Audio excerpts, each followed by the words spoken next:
성도가족 여러분 안녕하십니까? 샘터지기 김덕계 목사입니다. 오늘도 어제에 이어서 부활에 대해서 말씀을 상고하겠습니다. 오늘 본문은 고린도전서 15장 12절부터 19절까지인데요. 오늘 본문의 말씀의 특징은 매 절마다 한 절 빼놓고는 매 절마다 만일이란 표현을 씁니다.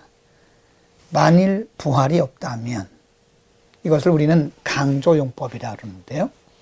18절 한 절 빼놓고는 매 절에서 만일 부활이 없다면, 만일 부활이 없다면이라고 하는 강조용법을 사용하고 있습니다. 물론 우리말 번역의 12절 말씀에는 만일이라는 말이 없지만 영어 번역에 보면 if라고 하는 표현이 있습니다. 그래서 전체 8절 가운데 한 절 빼놓고는 7번이나 만일 부활이 없다면 이라고 하는 표현을 사용하고 있습니다. 12절 말씀에 보면 그리스도께서 죽은 자 가운데 살아나셨다 전파되었거늘 너희 중에서 어떤 이들은 어찌하여 죽은 자 가운데 부활이 없다 하느냐. 아마도 고린도 교회 안에는 그리스도의 부활뿐만 아니라 믿는 자의 부활을 믿지 않는 자들이 많았던 것으로 보입니다. 그래서 사도 바울의 표현이 12절에서 분명히 예수님께서 살아나셨거늘 너희는 어찌해서 부활이 없다고 하느냐라고 책망하듯이 말하고 있는 것입니다. 13절 말씀에 보면 만일 죽은 자의 부활이 없으면 그리스도도 다시 살지 못했을 것이다. 14절 말씀 그리스도께서 만일 다시 살지 못하였으면 우리의 전파하는 것도 헛것이고 또 너희의 믿음도 헛것일 것이다. 15절 또 우리가 하나님의 거짓 증언으로 발견되리니 우리가 하나님의 그리스도를 다시 살리셨다고 증거하였습니다.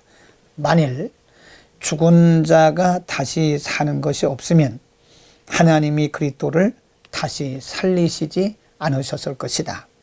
16절 만일 죽은 자가 다시 사는 것이 없으면 그리스도도 다시 사신 것이 없었을 것이고 17절 말씀 그리스도께서 다시 사신 것이 없으면 너희의 믿음도 헛되고 너희가 여전히 죄 가운데 있다. 19절 말씀 만일 그리스도 안에서 우리의 바라는 것이 다만 이 세상뿐이면 모든 사람 가운데서 우리가 더욱 가장 불쌍한 자라라고 강조용법을 사용해서 조건적 강조입니다. 만일이라고 하는 만일 그리스도께서 다시 살지 못하셨다면 만일 우리에게 부활이 없다면 이라고 하는 강조용법을 사용해서 부활의 확실성을 가르치고 있습니다.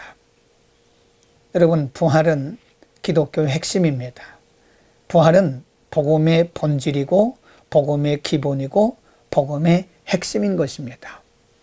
우리에게 부활이 없다면 우리가 하는 모든 믿음과 모든 사역도 다 헛것이고 우리가 이 세상에서 가장 미련한 자고 가장 불쌍한 자가 되는 것입니다. 이것을 바꿔 말하면 예수님께서 살아나셨기 때문에 부활은 확실히 있는 것이고 또 우리에게 부활이 있기 때문에 우리의 믿음이 확실한 것이고 또 우리에게 부활이 확실히 있기 때문에 우리가 세상에서 가장 확실한 믿음과 확실한 삶을 살고 있다고 하는 것입니다. 뒤집어 생각하면 되는 겁니다. 19절 말씀에 만일 그리스도 안에서 우리의 바라는 것이 다만 이 생뿐이면 모든 사람 가운데 우리가 더욱 불쌍하다 그랬는데 만일 부활이 없다면 우리가 이 세상에서 가장 불쌍하다는 말씀입니다. 뒤집어 말하면 됩니다. 우리에게 부활이 있기 때문에 우리가 이 세상에서 가장 확실한 그리고 가장 행복한 삶을 살고 있다고 하는 것입니다. 20절 말씀에서 이렇게 말씀합니다. 그리스도께서 죽은 자 가운데서 다시 살아 잠자는 자들의 첫 열매가 되셨다고 말씀합니다. 열매라고 하는 말씀은 예수님께서 다시 살아나심으로써 부활을 확실히 증거하셨다고 하는 것입니다. 예수님의 부활은 우리의 부활입니다. 예수님의 부활은 우리의 부활을 증명하고 있는 것입니다. 우리는 예수 그리스도의 부활을 믿음과 동시에 우리의 부활을 또 믿게 되는 것입니다. 여러분, 우리에게 부활이 있기 때문에 우리의 믿음이 가장 확실하고 우리에게 부활이 준비되어 있기 때문에 우리가 세상에서 가장 행복한 자인 것입니다. 부활 신앙을 가진 부활을 믿는 사람은 이 세상의 어떤 것도 부러워하지 않습니다. 이 세상의 어떤 것도 두려워하지 않습니다. 이 세상의 어떤 것 때문에라도 일희일비하지 않습니다. 여러분, 우리에게는 확실한 부활이 보장되어 있습니다. 부활 신앙을 가지고 이 세상을 넉넉히 이겨나갈 수 있기를 바랍니다. 이 세상은 잠깐이지만 하나님의 나라는 영원한 것입니다. 부활을 통해서 우리는 영생에 들어가게 되고 영생을 누리게 될 것입니다. 기도하겠습니다. 우리에게 부활을 증명하시기 위해서 죽으셨다가 사흘 만에 다시 사신 예수 그리스도의 부활을 우리에게 보여주시고 또 예수 그리스도의 부활을 통해서 우리의 부활을 믿게 하시니 감사합니다. 우리가 확실한 부활의 소망이 있으므로 이 세상을 넉넉히 이기며 이 세상을 부러워하지 아니하고 우리가 어떤 경우에도 일희일비하지 않고 주님 바라보고 승리하도록 은혜를 더하여 주옵소서. 예수 그리스도의 이름으로 기도드립니다. 아멘.